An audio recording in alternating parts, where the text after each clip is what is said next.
današnja proceduralna razprava in seveda vse te različne interpretacije glede izvedbe te izredne seje Državnega zbora so rezultat, lahko rečemo, tega, da sedanji vladni koaliciji očitno zadeve uhajajo iz rok.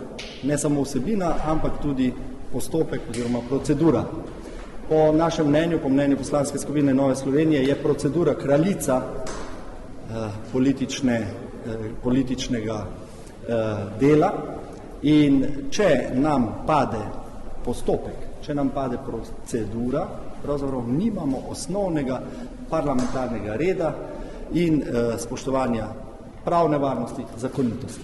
In zato smo pravzaprav danes kar zaostrili to zadevo oziroma še pred glasovanjem o dnevnem redu izredne seje Državnega zbora. Smo se pa na vodje poslanskih skupin in na predsednico Državnega zbora pravzaprav obrnili že prej s protestnim pismom, kjer smo usporavali pravzaprav dve zadevi.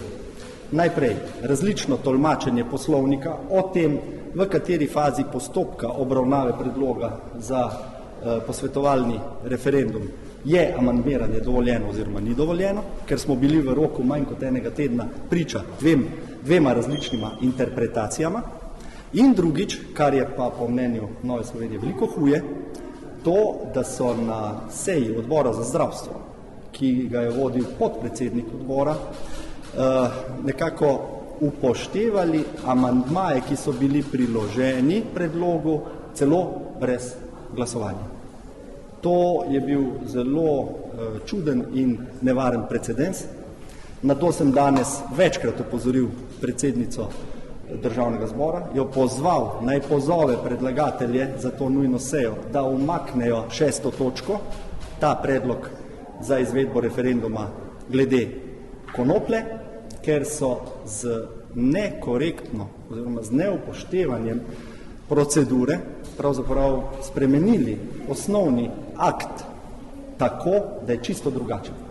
Akt, ki je napisan na 6. točki dnevnega reda, predlaganega dnevnega reda današnje nujne seje, je pravzaprav neobstoječ. Ta akt ne obstaja več, ker so ga pravzaprav brez glasovanja z zlorabo postopka na seji odbora za zdravstvo spremenili v bistvu. Iz enega referendumskega vprašanja so naredili dve referendumski vprašanji in tudi vsebinsko so ga zelo razširili. Če je šlo prej vprašanje samo na uporabo v medicinske namene, je zdaj še dodano vprašanje tudi za osebno uporabo.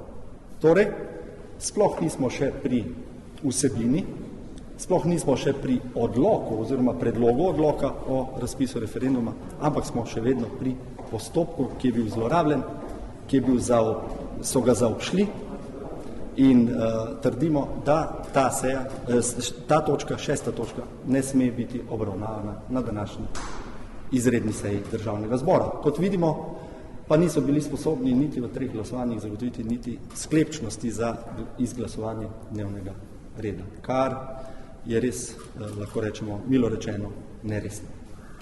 Na sklepčni bodo pa vzimam, kakšno bo vaše stališče, če se bo danes seja potekla 12. Je razprave predvidene, kako boste razpravljali, boste izražili nasprotovanje?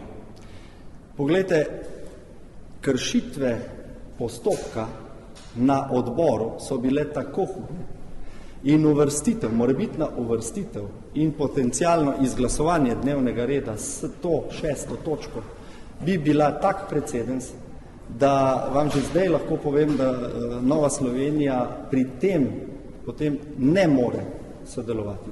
Seveda bom v proceduralnih, okolikor bi do tega prišlo, proceduralnih predlogih še opozoril predsednico in koalicijo predlagatelja na te kršitve in na ta nevaren precedens.